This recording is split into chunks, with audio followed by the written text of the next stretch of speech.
আসসালামু আলাইকুম এভরিওয়ান। এই ড্রামার প্রথমেই আমরা ইয়ান আর টিয়ানকে দেখি তারা তো একসাথে কিছু টাইম স্পেন্ড করছিল, আর সেখানেই তাদের দুজনকে দেখেই বোঝা যাচ্ছিল যে তারা কত প্যাশনেটলি দুজন দুজনের সাথে ছিল। আর সেখান থেকে আমরা পাস্টের সিন দেখি যে এখানে তো টিয়ানকেই কিছু গুন্ডা ধরে নিয়েছিল, কারণ সে তাদের কাছ থেকেই কিছু টাকা ধার নিয়েছিল যেন তার মমের ট্রিটমেন্টের জন্য টাকা পে করতে পারে। কিন্তু গুন্ডাদের মতলব খারাপ হয়ে যায় আর টাইমের আগেই টিয়ানকে ধরে ফেলে টাকার জন্য। কিন্তু এখনও তো টাইম হয়নি, আর টিয়ান অর্ধেক টাকাই মাত্র জোগাড় করতে পেরেছিল। সে তাদের কাছে রিকোয়েস্ট করে আর কিছুটা টাইম তাকে দিতে বলে যেন সেই টাকাটা পে করে দিতে পারে, কিন্তু গুন্ডারা চাচ্ছিলই যেন সেই টাকাটা পে করতে না পারে আর তারা যেন তাকে মিসইউজ করতে পারে।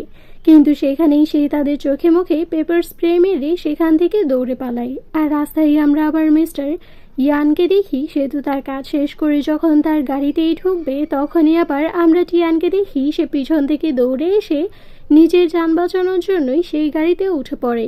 আর মিস্টার ইয়ান তো তাকে দেখেই যাচ্ছিল আর মনে মনে ভাবে যে এই মেয়েটা কতটা ডেয়ারিং, কিন্তু সে তো জানতো না যে সে এক হেল থেকে এসে অন্য হেলে পড়ে গেছে।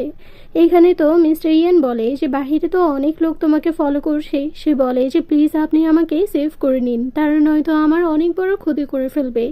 আপনি যা বলবেন আমি তাই করতে রাজি আছি, তবু প্লিজ আপনি আমার হেল্প করুন। আর ইয়ান মনোযোগ দিয়েই তাকেই দেখে যাচ্ছিল, আর প্রথম দেখাই তাকে তার পছন্দ হয়ে যায়, তাই সে তাকে বলে যে তার সাথে কন্ট্রাক্ট রিলেশনশিপে চলে আসতে, তাহলে সে তাকে হেল্প করবে। আর কোনো অপশন ছিল না, তাই সে রাজি হয়ে যায়। আর আমরা প্রেজেন্টের সিন দেখি সেই মুহূর্তটায় তারা যখন টাইম স্পেন্ড করার পর শাওয়ার নিয়ে আসে। আমরা এখানে আবার ইয়ানকে দেখি, সে তো টিয়ানকে একটি বাংলো গিফট করেছিল আর তারা দুজনই সেখানে থাকছিল, এমনকি তার মমের ট্রিটমেন্টের জন্য সে পে করত। কিন্তু এবার আমরা টিয়ানকে দেখি, সে তো ইয়ানকে বলছিল যে আজকেই আমাদের কন্ট্রাক্টের লাস্ট ডেট, 3 বছর হয়ে গেছে। তখন এখানে আবার ইয়ান বলতে থাকে যে যেরকম আছে সেরকমই চলতে দাও, কিন্তু টিয়ান এবার সত্যি সত্যি ইয়ানকে ভালোবেসে ফেলেছিল, আর যদি সে আরও বেশি তার সাথে থাকে তাহলে আরও বেশি তার প্রতি দুর্বল হয়ে পড়বে। তাই সে তাকে বলে যে আমি আর এই সম্পর্কেই থাকতে চাই না, এমনিতেও আমার মমের শরীর দিন দিন খারাপই হয়ে যাচ্ছে, তাই এভাবে নিজেকে আর শেষ করতে চাচ্ছি না। আসলে ইয়ান সবসময় তার সাথে অনেক ভালোভাবে থাকলেও কিন্তু সে কখনোই তাদের রিলেশনশিপ নিয়ে সিরিয়াস হয়নি। সে নর্মালি ক্যাজুয়ালি তার সাথে থাকতো আর সেখান থেকে চলে যেত। তাই এবার সে চাচ্ছিল যে তারা দুজনই আবার তাদের আগের লাইফে ফিরে যাক। সে এখানে তাকে রিকোয়েস্ট করে যেন তাকে বাধা না দেয়, তাই সেখানে ইয়ানারা তাকে থামায় না আর তাকে বলে যদি তোমার কখনো মনে হয় যে তোমার আমার কাছে ব্যাক করার প্রয়োজন তুমি ব্যাক করতে পারো, আমার দরজা তোমার জন্য সবসময় খোলা থাকবে। কিন্তু সে বলে যে আমি উইশ করবো যেন এরকম দিন না আসে। ইয়ান সেখানে তাকে অনেক সুইটলি গুড বাই বলে আর বলে যে আমি চাইবো তুমি ভালো থাকো, কারণ সে তাকে একটিবারও থামার কথা বলেনি বা এটাও বলেনি যে চলো বিয়ে করে নিই। এই জিনিসটা টিয়ানও এক্সপেক্ট করেনি, কারণ সে তো ইয়ানকে খুব ভালোভাবেই চিনত। সে চলে যাওয়ার পরও বেচারি খুবই মন খারাপ করে, কারণ তার মনে তো তার প্রতি ফিলিংস ছিল। নেক্সট ডে আবার আমরা টিয়ানের বস মিস্টার গোকে দেখি, সে তো তার মমকে দেখার জন্য এসেছিল। আর যখন সেখানে টিয়ান আসে তার বসকে দেখে তো সে খুবই শকড হয় আর জিজ্ঞেস করে যে বস আপনি এখানে? সে বলে যে হ্যাঁ তোমার মমকে দেখতে এসেছিলাম।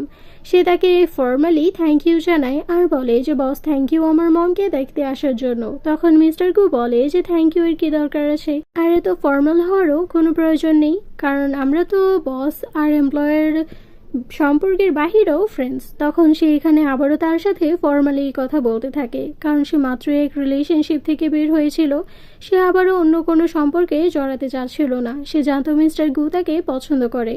মিস্টার গু বলে যে আন্টির শরীর খারাপ, তাই আমরা এখানে অফিসের কোনো কথা না বলি, তোমার সাথে আমার প্রজেক্টের বিষয়ে কিছু কথা ছিল, চলো আমরা বাহিরে গিয়ে এই বিষয়ে কথা বলি। তখন সে বলে যে হ্যাঁ অবশ্যই, আপনি আমার বস, আপনি যা বলবেন তাই হবে, আর তাকে ওকে বলে দেয়। নেক্সট ডে তারা বাহিরে দেখা করে, যেখানে মিস্টার গু তাকে একটা প্রজেক্ট দেয়, বলে যে আমাদের এই ক্লায়েন্ট তার ফিয়ন্সের জন্য একটি ওয়েডিং ড্রেস সিলেক্ট করেছে আর তার রিকোয়ারমেন্ট সব কিছুই এখানে লেখা আছে, তুমি সব কিছুই দেখে নিতে পারো।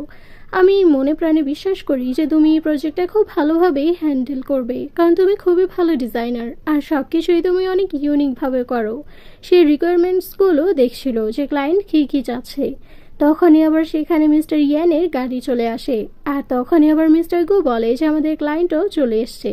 সে যখন ঘুরে তাকায় এই গাড়িটি দেখে তার পাস্টের কথা মনে পড়ে যায়, যখন ইয়ান তাকে বলেছিল যে এখন থেকে এই গাড়িটা তোমার, তুমি যেখানেই যাও না কেন সবসময় এই গাড়িটা তোমাকে পিক করার জন্য আর ড্রপ করে দেওয়ার জন্য সবসময় প্রস্তুত থাকবে। মনে রাখবে এখন থেকে এই গাড়িটা তোমাকে বিলং করে।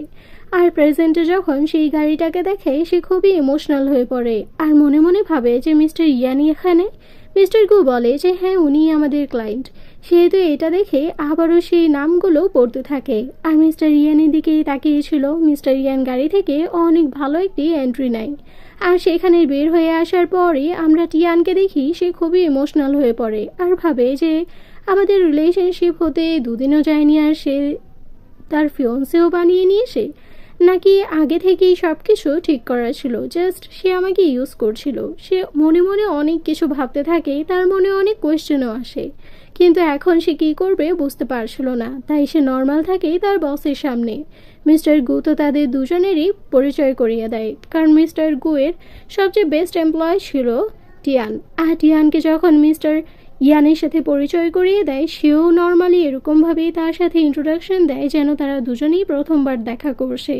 তাই এখানে টিয়ানো আর কোনো অ্যাবনর্মাল রিয়্যাক্ট করে না, সেও নর্মালি ছিল। তারা সেখান থেকে একটি ক্যাফেতে চলে যায় তাদের প্রজেক্টের ব্যাপারে ডিসকাস করার জন্য, কারণ এটা আবার মিস্টার গুয়ের কোম্পানির জন্য খুবই ভালো ছিল, কারণ মিস্টার ইয়ান তো এই সিরিজ সবচেয়ে ফেমাস পারসন ছিল।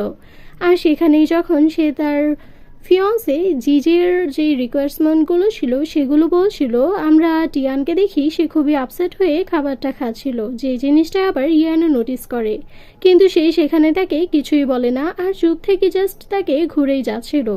সেও এখানে কোনো কিছুই বলে না আর মনে মনে অনেক কষ্ট পাচ্ছিল তার জন্য। বাহিরে আসার পর আমরা মিস্টার গুকে দেখি, সে তো এখানে টিয়ানকে বলে যে অনেক লেট হয়ে গেছে, দাঁড়াও। আর সে তার ব্লেজারটা তাকে পরিয়ে দিয়ে বলে যে অনেক লেট হয়ে গেছে, তাই হয়তো তোমার একা যাওয়াটা একদমই ঠিক হবে না। আর তাদের দুজনের এতটা ক্লোজনেস দূর থেকে আবার যখন মিস্টার ইয়ান দেখে তার খুবই জেলাস ফিল হয়, কিন্তু সে কেন তার ফিয়ন্সের কথা এখানে আনছে সেটা আমরা সামনেই জানতে পারবো। আমরা এখানে টিয়ানকে দেখি সে খুবই আপসেট হয়ে তার দিকেই তাকিয়েছিল আর মিস্টার ইয়ানের বিহেভিয়ার কোনো রকমের চেঞ্জ ছিল না, সে তো আগের মতোই ছিল, যেরকমটা সে আগে ছিল সেরকমই, একদমই একঘেয়ে আর রুড টাইপের। গু চলে যাওয়ার পর ইয়ান এখানে টিয়ানকে ড্রপ করে দেওয়ার কথা বলে, যেহেতু সে তার অনেক বড় ক্লায়েন্ট ছিল তাই সে মানা করতে পারে না। আর গুয়ের বেস্ট ফ্রেন্ড ছিল ইয়ান। ইয়ান এখানে তাকে লাইটার জ্বালিয়ে দিতে বললেই আগের মতো সে জ্বালিয়ে দেয়, কারণ সে তাকে আপসেট করতে চাচ্ছিল না।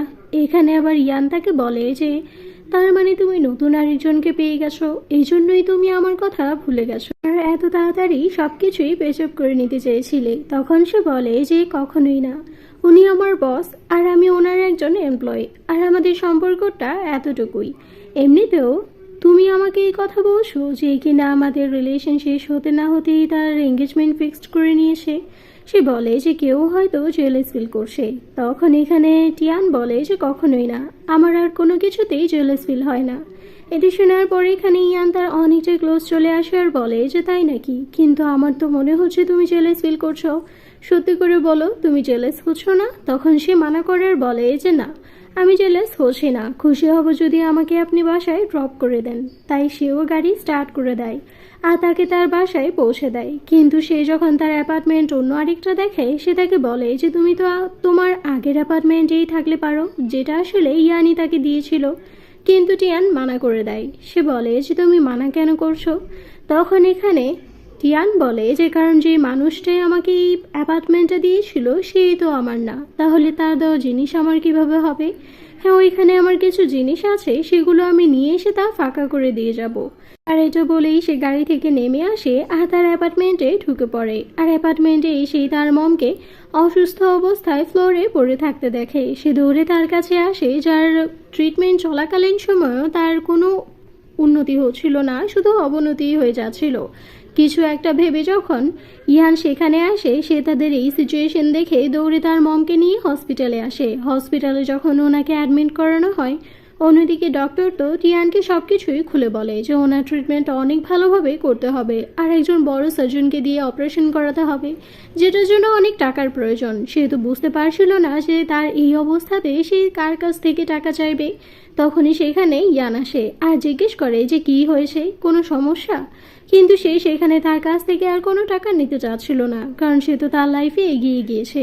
এখন সে তার জন্যই একজন অচেনা মানুষ। সে অচেনা কারোর কাছ থেকে হেল্প নিতে চায় না। সে চলে যেতে নিলে আবারও ইয়ান তাকে থামায়, বলে যে সত্যিই কি সব ঠিক আছে। সে বলে যে ঠিক না থাকলেও সেটা আমার বিষয়, আমি সব কিছুই হ্যান্ডেল করে নেব, আর থ্যাংক ইউ আমাকে হেল্প করার জন্য।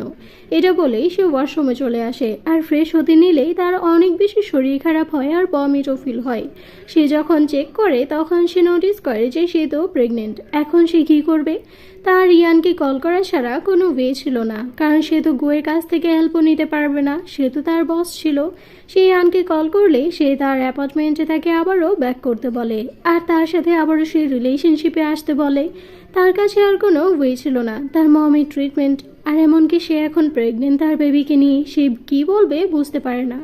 সে ভাবে যে সে তাকে সব কিছুই জানিয়ে দিবে। সে যখন অ্যাপার্টমেন্টে যায় সেখানে তো ইয়ান তার কোনো কথাই শোনে না আর সে তার মতোই তার সাথে আবারও আগের মতো বিহেভ করতে থাকে। কিন্তু সেখানেই আবার সে যেহেতু মাত্র প্রেগনেন্ট ছিল তাই শরীরটা অনেক খারাপ হয়ে পড়ে, তার অনেক বেশি স্টমাক পেইন হতে থাকে আর ব্লাডও বের হয়ে যায়। তখন সে ইমিডিয়েটলি ডক্টরকে কল করে, কারণ সে অনেক বেশি ভয় পেয়ে গিয়েছিল। আর ডক্টর সেখানে মিসক্যারেজ বা এরকম কোনো কিছুই বলে না, জাস্ট তার খেয়াল রাখতে বলে আর এটা বলে যে এটা নর্মাল। তখন সে মনে মনে ভাবে যে হয়তো বেবি মিসক্যারেজ হয়নি, যদি হতো তাহলে অবশ্যই ডক্টর তাকে বলতো। ডক্টর চলে যাওয়ার পরও সে যখন মেডিসিন ইউজ করবে ইয়ান এসে তাকে হেল্প করার কথা বলে। সে মানা করে দিলে ইয়ান তাকে রিকোয়েস্ট করে আর বলে যে সব কিছু আমার জন্যই হয়েছে, প্লিজ তুমি আমাকে মেডিসিনটা লাগাতে দাও। সে ওকে বলে আর মেডিসিন দেওয়ার পর সে রুমে এসে শুয়ে পড়ে। আজকে তাদের দুজনের মধ্যেই অনেক বেশি কাছাকাছি থাকলেও তারা অনেক দূরত্বে ছিল আর তারা দুজনই খুবই চুপচাপ ছিল। দুজনই ঘুমাতে পারছিল না সারা রাত। আর মর্নিংয়ে এসে যখন সে সেখান থেকে তার অফিসে চলে আসে তখনই তার কিছু কলিগসদের দেখতে পায় যারা তো তাকে নিয়ে আর মিস্টার ইয়ানকে নিয়ে অনেক কথা বলতে থাকে। তাই সেও রেগে এবার আর চুপ থাকে না, তাদের মুখের ওপর পানি ছুঁড়ে মারে আর বলে যে এই কথাটা যদি আমি মিস্টার গুকে জানিয়ে দিই যে তোমরা কাজের টাইমে কাজ না করে অন্য আরেকজনকে নিয়ে গসিপ করছো তাহলে কেমন হবে। তখন এমপ্লয়িজগুলো খুবই ভয় পেয়ে যায় আর সেখানে তাকে সরি বলে সেখান থেকে চলে যায়। তাই সে ওয়ার্ন করে যেন নেক্সট টাইম এরকম কোনো কিছুই সে না শোনে। সে যখন মিস্টার গুয়ের সাথে তার প্রজেক্ট নিয়ে আলোচনা করছিল, মিস্টার গু তাকে জানিয়ে দেয় যে আসলে ইয়ান তার বেস্ট ফ্রেন্ড আর সে চায় না তার স্পেশাল দিনটা নষ্ট হোক, যেন সব কিছুই ঠিক মতো হয়। তখনই সেখানে ইয়ান আসে আর বলে যে তুমি তোমার এমপ্লয়িজদের উপর একটু বেশি প্রেশার দিচ্ছ। এটা বলেই সে এখানে টিয়ানকে টিজ করতে থাকে। সে তো এখানে তাকে অনেকবার নিচ থেকে ওয়ার্ন করে, কিন্তু ইয়ান তো তার মতোই ছিল, সে তার জায়গায় একদম মতো ছিল। সে কখনোই কারোর কথা শোনেও না আর আজকেও শুনবে না। আর এদিক দিয়ে গু তো এইসব বিষয়ে জানতোই না যে অন্যদিকে তো সে তাকেই টিচ করছে। সে কোনোরকম সেখান থেকে কাজের বাহানা দিয়ে চলে যায়। কিন্তু বাহিরে আসার পর আমরা টিয়ানকে দেখি সে তো ইয়ানের উপর খুবই বিরক্ত ছিল। সে তাকে ওয়ার্ন করে যেন গুয়ের সামনে কখনোই আর তাকে এভাবে ইনসাল্ট না করে। সে বলে যে আমি তো তোমাকে কখনোই ইনসাল্ট করিনি আর আমাদের সম্পর্কটাই এরকম যে তোমাকে আমার টিজ করতে দুষ্টুমি করতে তোমার সাথে আমার ভালো লাগে। আর এটা কি এত বড় জিনিস যে তুমি এতটা রাগ করছো? সে বলে যে হ্যাঁ, এখন আমার জন্য এই সব কিছুই অনেক বড় জিনিস, কারণ এখন আর আমাদের মধ্যে আগের কোনো সম্পর্ক নেই। যেটা শোনার পর সে খুবই রেগে যায় আর সেখান থেকে চলে যায়। এরপর আমরা মিস্টার গুকে দেখি সে তো টিয়ানকে তার বাসায় ড্রপ করে দিয়ে যায়। আর টিয়ানের বিহেভিয়ার দেখেই বোঝা যাচ্ছিল যে সে তাকে কতটা পছন্দ করে। সে তাকে থ্যাংক ইউ বলে তার অ্যাপার্টমেন্টে ব্যাক করে, কিন্তু তখনই আবার তার এই অ্যাপার্টমেন্টের যে মালিক ছিল সে একটু ঠার্কি টাইপের লোক ছিল। সে তো এখানে এসেছিলই কোনো একটি বাজে ইন্টেনশন নিয়ে আর সেখানেই তার সাথে ফোর্স করতে থাকে। তখনই তার মনে পড়ে যে তার ব্যাগে তো একটি নাইফ রয়েছে। লোকটি যখন তার সাথে বেশি বিরক্তি করছিল সে তাকে ওয়ার্ন করে, কিন্তু সে কথা না শুনলে তখনই আবার ইয়ানের বলা কথাগুলো তার মনে পড়ে যায় যে কিভাবে নিজেকে প্রোটেক্ট করতে হবে। আর সেই তাকে সব স্টেপ বলে দিয়েছিল, এমনকি সেই নাইফটাও সেই তাকে দিয়েছিল যেন সব সময় তার কাছে রাখে, কারণ সব সময় হয়তো সে আসতে পারবে না তাকে প্রোটেক্ট করতে। তাই সেই নাইফটা দিয়ে আজকে সে নিজেকে সেভ করে আর লোকটিকে স্টেপ করে দিয়ে সেখান থেকে দৌড়ে পুলিশের কাছে আসে আর সবকিছুই জানিয়ে দেয়, কিন্তু পুলিশ তো তাকে হেল্প করেই না, উল্টো তাকেই আরো জেরা করা স্টার্ট করে দেয়, যেটাতে সে খুবই রাগ করে। কিন্তু তা তো কিছু করার ছিল না, কারণ সে তো খালি ছিল, পুলিশকে দেওয়ার মতো তার কিছুই ছিল না। তাই সে মন খারাপ করে সেখান থেকে রাস্তায় হাঁটতে থাকে। আর আমরা এই দিক দিয়ে আবার ইয়ানকে দেখি, সে বাহিরেই ছিল আর তাকে ফলো করছিল। অ্যাট লাস্ট সে তাকে কল করে আর জিজ্ঞেস করে যে এত রাত্রে তুমি তোমার বাসায় না গিয়ে বাহিরে কি করছো। সে পিছন ঘুরে দেখে যে ইয়ান সেখানেই রয়েছে। তাই সে তাকে কিছু না বলে জাস্ট এতটুকু বলে যে তার মনটা ভালো লাগছে না, তাই সে বাহিরে হাঁটতে বের হয়েছে। তাই ইয়ান আর কথা বাড়াতে চায় না, যে সে আপসেট, তাই সে কলটি কাট করে দেয়। কিন্তু একটু পরে সেখানে আবারও সেই অ্যাপার্টমেন্টের মালিকা তার বউ চলে আসে আর সেখানে তার উপর অনেক চিৎকার চেঁচামেচি করতে থাকে, তাকে অনেক বুলি করে, যেটা ইয়ানের একদমই পছন্দ হয় না। সে দৌড়ে সেখানে আসে আর তাদেরকে উচিত শিক্ষা দেয় আর বলে দেয় যে নেক্সট টাইম যদি কখনো তারা তাকে বুলি করতে আসে তাহলে তার চেয়ে খারাপ কেউই হবে না, সে তো এই সিটিতেই থাকতে পারবে না। ইয়ান এখানে ইয়ানকে থ্যাংক ইউ জানায়, কারণ সে তাকে হেল্প করেছে আর তাকে সরিও বলে যে আসলে সে হয়তো ভালো একটা লাইফ অ্যাফোর্ড করতে পারছে না। তখনই সেখানে ইয়ান তাকে বোঝায় যে সেই জন্য আবারও তার কাছে চলে আসে, তাকে তার অ্যাপার্টমেন্টে নিয়ে যায়, তাকে চুলও শুকিয়ে দেয়। কিন্তু আজকে তাদের দুজনের মধ্যে অনেক স্থিরতা ছিল, অন্য সময়ের মতো এত এক্সাইটমেন্ট ছিল না। তারা দুজনে এখন বুঝতে পারছিল যে সম্পর্কটা কোথায় যাচ্ছে। আর এখানে আমরা প্রথমবারের মতো যেটা জানতে পারি যে এখানে তো ইয়ান মনে মনে ভাবছে যে আমার এঙ্গেজমেন্ট সবকিছুই মিথ্যে, আমি তো ভেবেছিলাম তুমি জেলে সিল করে আমার কাছে চলে আসবে, কিন্তু তুমি পারছো না। এমনকি আমিও একটি বন্দি জালে আটকে, যার কারণে আমি তোমাকে সত্যি বলতে পারছি না যে কতটা ভালোবাসি। আর নেক্সট মর্নিং যখন সে ঘুম থেকে উঠে দেখে যে টিয়ান তার জন্য ব্রেকফাস্ট বানাচ্ছে, তখনই আবার হুট করে গু তার অ্যাপার্টমেন্টে চলে আসে। তাই সেখানে টিয়ান লুকিয়ে পড়ে। ইয়ান এসেই মেয়েদের ড্রেস দেখে বুঝতে পেরে যায় যে হয়তো ইয়ানের কোনো সিক্রেট লাভার রয়েছে, সে হয়তো এখানে আসে, তাই সে বেশি কথা বলে না। কিন্তু তখনই আবার ইয়ান তাকে ব্রেকফাস্ট করতে বলে আর সেই অফারটা সে আর থামায় না, সেও থ্যাংক ইউ বলে। কিন্তু সেখানে তাদের কথাগুলো দূর থেকেই আবার টিয়ান সবকিছুই শুনতে পাচ্ছিল। এখানে গু তাকে বিরক্ত করতে চাচ্ছিল না, তাকে তার গার্লফ্রেন্ডের বিষয়ে জিজ্ঞেস করলে সে বলে দেয় যে তার পার্সোনাল লাইফ নিয়ে সে কারোর সাথে কথা বলতে ইচ্ছুক না। তাই গু সেখান থেকে চলে যায়। গু চলে যাওয়ার পরেই এখানে তো ইয়ান জেলাসিতে উল্টে এসে তার উপরেই ঝাঁপিয়ে পড়ে, কারণ তার জেলাসিটা এতে ছিল যে সে বুঝতে পারছিল গু যে টিয়ানকে পছন্দ করে। আর সেখানে আমরা টিয়ানকে দেখি, সে তাকে ধমক দেওয়ার বলে যে তুমি সবসময় আমাকে ইউজ করতে পারো না।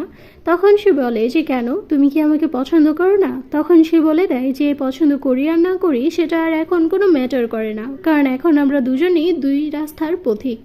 তুমি তোমার রাস্তায় থাকো, আমি আমার রাস্তায়, হেল্প করেছো তার জন্য থ্যাংক ইউ। এদিকে আবার আমরা ইয়ানের গ্র্যান্ডমমকে দেখি, সে তো তাকে অনেক বেশি প্রেশারাইজড করছিল যেন সে বিয়েটা করে নেয়। কিন্তু সে তো মনে মনে ভাবে যে আমি তো মেয়ে পছন্দ করে রেখেছি, কিন্তু তাকে বলার মতো সাহস পাচ্ছি না যদি সে রিজেক্ট করে দেয়। তাই গ্র্যান্ডমম তাকে বোঝানোর ট্রাই করে, কিন্তু সে গ্র্যান্ডমমকে বলে যে তাকে যেন আর কিছুটা টাইম দেয়, এভাবে তাকে প্রেশারাইজড করলে সে কখনোই বিয়ে করবে না। গ্র্যান্ডমম খুবই আপসেট হয়ে পড়ে আর বলে যে আমি তো অসুস্থ, আর কত এভাবে আমাকে বিরক্ত করবে। আর গ্র্যান্ডমম সেখান থেকে হসপিটালে আসে, কারণ সত্যিই তার শরীর ভালো ছিল না। আর তখনই বাটলারও সেখানে ছিল না, সে অসুস্থ হয়ে সেখানেই বসে পড়ে। আর সে হসপিটালেই আবার টিয়ানো ছিল তার মমকে নিয়ে, তাই সে এখানে গ্র্যান্ডমমকে হেল্প করেছিল। আর ডক্টর জানিয়ে দেয় যে আপনি যদি তখন এসে ওনাকে হেল্প না করতেন তাহলে মাইনর স্ট্রোক হয়ে যেত, আর আপনাকে থ্যাংক ইউ যে আপনি ওনাকে হেল্প করেছেন। আর গ্র্যানিও তার প্রতি খুবই খুশি ছিল, কারণ এখনকার যুগে তাও আবার কোনো স্বার্থ ছাড়া কেউই কাউকে হেল্প করে না। সে যে তাকে এতটা হেল্প করেছে তার জন্য সত্যিই তারা কৃতজ্ঞ। আর বাটলারও এখানে বলে যে প্লিজ আপনি আমাদের তরফ থেকে এই গিফটটি থ্যাংক ইউ হিসেবে অ্যাকসেপ্ট করে নিন। কিন্তু সেইটা নিতে মানা করে দেয়। গ্র্যান্ডমম তো তার এইসব বিহেভিয়ারে খুবই খুশি হয়ে যায় আর মনে মনে ভাবে যে ইয়ানের জন্য এরকম একটি মেয়ে পেতাম তাহলে হয়তো সে অনেক বেশি লাকি হতো। একটু পর সে চলে যাওয়ার পর বাটলার গ্র্যান্ডমমকে জানায় যে আমি তাকে অনেক রিকোয়েস্ট করেছি, কিন্তু সে টাকা নিতে বারণ করে দিয়েছে আর বলেছে যে এটা তো সামান্য একটি ফেভার আর এটা সে করতেই পারে। তখন গ্র্যান্ডমম খুবই খুশি হয় আর বাটলারের সাথে বলতে থাকে যে কাশ কি আমি মেয়েকে আমার ইয়ানের জন্য সিলেক্ট করতে পারতাম। তারা দুজন যখন এইসব বিষয়ে কথাই বলছিল তখনই আবার ইয়ান সেখানে আসে আর গ্র্যান্ডমমকে জিজ্ঞেস করে যে সে ঠিক আছে কিনা। গ্র্যান্ডমম হ্যাঁ জানায় আর সেই মেয়েটির কথা খুলে বলে, সেও তার প্রতি কৃতজ্ঞ হয়। অন্যদিকে আমরা টিয়ানকে দেখি সে যখন তার মমকে টেক কেয়ার করছিল তখনই আবার গ্র্যান্ড মম যেহেতু তার নাম্বার রেখে দিয়েছিল সে অনবরত তাকে কল করতে থাকে। আর সে অ্যাট লাস্ট কলটি রিসিভ করে নেয়, যেখানে গ্র্যান্ড মম তাকে তার সাথে দেখা করতে বলে আর তার কাছ থেকে কিছু টাকা নিতে বলে। কিন্তু সে বলে যে প্লিজ আপনার এতটা পোলাইট হতে হবে না, কারণ এটা তো নর্মাল জেস্টার আর আমি এটা করতেই পারি। আপনাকে তো আমি জাস্ট কেবিন পর্যন্ত নিয়ে এসেছিলাম, এটা ব্যাপার না। তার মম তাকে জিজ্ঞেস করলে সে সব কিছুই খুলে বলে। তার মন তার প্রতি খুবই খুশি হয়, বলে যে উনি যেহেতু এতবার করে বলছে তুমি জাস্ট দেখা করে এসো। সে বাহিরে যাওয়ার পরে মিস্টার গু সেখানেই ছিল, যে কিনা নিজেকে থামাতে না পেরে এখানে বলেই ফেলে যে সে তাকে কতটা পছন্দ করে আর তাকে তার মনের কথা খুলে বলে, এমনকি বিয়ের জন্য প্রপোজ করে। কিন্তু এবার তাকে আর কি বলে মানা করবে, তাই সে সত্যি কথা বলে দেয় যে সে তো প্রেগনেন্ট। এমনকি এই বেবি ড্যাড হচ্ছে ইয়ান, তার সাথে তার অনেক দিনের সম্পর্ক ছিল কিন্তু এখন আর তারা একসাথে নেই। কিন্তু সে জানে যে সে কখনোই এই বেবির বোঝ কারোর উপর দিবে না। বেচারা তো এই কথা শুনে সত্যি একদম পুরোপুরি ভেঙে পড়েছিল। সে যাওয়ার আগে গুকে এটাও বলে যায় যে প্লিজ আপনার বেস্ট ফ্রেন্ডকে এই বিষয়টা বলবেন না, কারণ আমি আমার বেবিকে একাই বড় করতে চাই। সে খুবই আপসেট হয়ে পড়ে যে যাকে এতটা ভালোবেসেছে সেই কিনা তারই বেস্ট ফ্রেন্ডের এক্স গার্লফ্রেন্ড ছিল। অন্যদিকে গ্র্যান্ড মমের কাছে এসে যাওয়ার পর গ্র্যান্ড মম খুবই খুশি হয় আর তার সাথে কথা বলে তার ফ্যামিলির বিষয়ে জানতে চাচ্ছিল, যেন সে ইয়ানের বিষয়টা আগাতে পারে। কিন্তু তখনই আবার তার শরীরটা একটু খারাপ হয়ে যায়, তার একটু বমির ফিল হয়। তাই সে গ্র্যান্ড মমকে বললে মেডকে দিয়ে তাকে ওয়াশরুম দেখিয়ে দেয়। সে চলে যাওয়ার পরে আবার সেখানে ইয়ান আসে গ্র্যান্ড মমকে দেখার জন্য।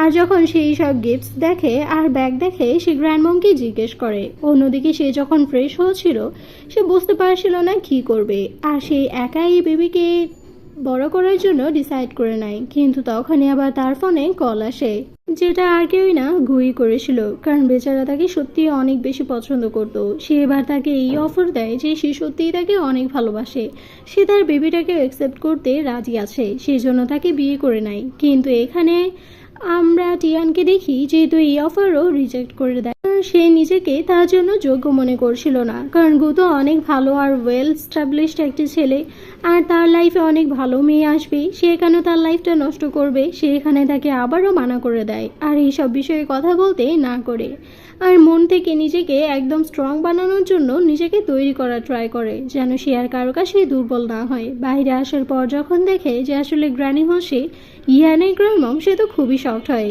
এখানে গ্র্যান্ডমম তাদের বিয়ের বিষয়টা বলতে থাকে।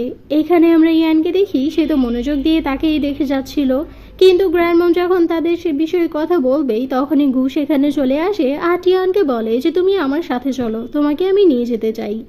এটা শুনে আবার আমরা টিয়ানকে দেখি সেও খুবই শকড হয় গ্র্যান্ডমমও। এমনকি ইয়ান তাকে বলে যে তুমি কি দেখতে পাচ্ছ না যে সে গ্র্যান্ডমমের সাথে কথা বলছে, তুমি কিভাবে এতটা মিসবিহেভ করতে পারো গ্র্যান্ডমমের সাথে। ওনাদের কথাটা শেষ হোক তখন সে বলে দেয় যে সে আমার ফিয়ন্সে আর সে আমার বেবিকে নিয়ে প্রেগনেন্ট, তাই আমি তাকে নিয়ে এখান থেকে চলে যেতে চাই। অবশ্যই এতটুকু অধিকার তো আমার ফিয়ন্সের উপর আমার থাকতেই পারে। এটা শুনে সবাই খুবই শকড হয়। সে যেতে নিলে ইয়ান তাকে থামায় বলে যে তার মানে এই বেবিটা আমার। এতটুকু ট্রাস্ট তার টিয়ানের উপর ছিল। গ্র্যান্ডমম বুঝতে পারছিল না যে তারা দুই বন্ধু একটি মেয়েকে নিয়ে কিভাবে এতটা ফাইট করতে পারে। এখানে আমরা টিয়ানকে দেখি সে তো এবার স্বীকার করে নেয় যে হ্যাঁ বেবিটা তার ছিল, কিন্তু এখন আর নয়, এখন এই বেবিটা শুধুমাত্র একমাত্র তারই। এখানে গুয়ো তাকে ওয়ার্ন করে যে যে এতগুলো দিন ধরে তাকে রেসপেক্ট করতে পারেনি এখন আর তাকে রেসপেক্ট দেখাতে হবে না। এখানে যখন টিয়ানো তাকে মানা করতে নেয় তখনই আমরা ইয়ানকে দেখি যে সত্যিটা খুলে বলে যে আসলে তাদের কোম্পানির কারণেই তার ড্যাড মারা গিয়েছিল। সেই দিনই সে এসেছিল তাকে প্রপোজ করতে, কিন্তু এই কারণে সে করতে পারেনি। যদি সে সত্যি এই সত্যিটা জানার পর তাকে রিজেক্ট করে দেয়, সে বলে যে মানলাম তুমি ওই দিনের কারণে আমাকে বলতে পারোনি, তুমি সব কিছুই চাপসে গেছো, কিন্তু যেদিন আমি বলেছিলাম আমি চলে যাচ্ছি রিলেশন আর এই কন্ট্রাক্ট শেষ করছি, ওই দিনও তো তুমি আমাকে বলোনি। আমি তো ওই দিনও তোমাকে বলেছিলাম যে আমি একটি নাম চাই, তুমি তো তখনও আমাকে নাম দিতে পারোনি, তাহলে আজকেই কেন এসছো। অ্যাট লাস্ট আমরা গুকে দেখি সে আবারও তাকে বলে যে তার সাথে চলে যেতে, কিন্তু সে তাকে মানা করে দেয়, যেটাতে ইয়ান ভাবে যে হয়তো সে তাকেই সিলেক্ট করে নিয়েছে। সে তাকে জড়িয়ে ধরে আর বলে যে তুমি আমাকে একটি লাস্ট চান্স দাও, আমি সত্যিই তোমাকে নিয়ে খুশি থাকতে চাই। সে তাকে জড়িয়ে ধরে আর বলে যে আমি সত্যিই তোমাকেও চাই না, আমি একা থাকতে চাই। আর সে দুজনকে রিজেক্ট করে দেয় আর সেই সিটি ছেড়েই তার মমকে নিয়ে অন্য শহরে চলে যায়। আর এই ড্রামাটি এই কনফিউশনের মাধ্যমে শেষ হয়ে যায়। Subscribe for next Q drama. ভালো থাকবেন সবাই। আল্লাহ হাফেজ।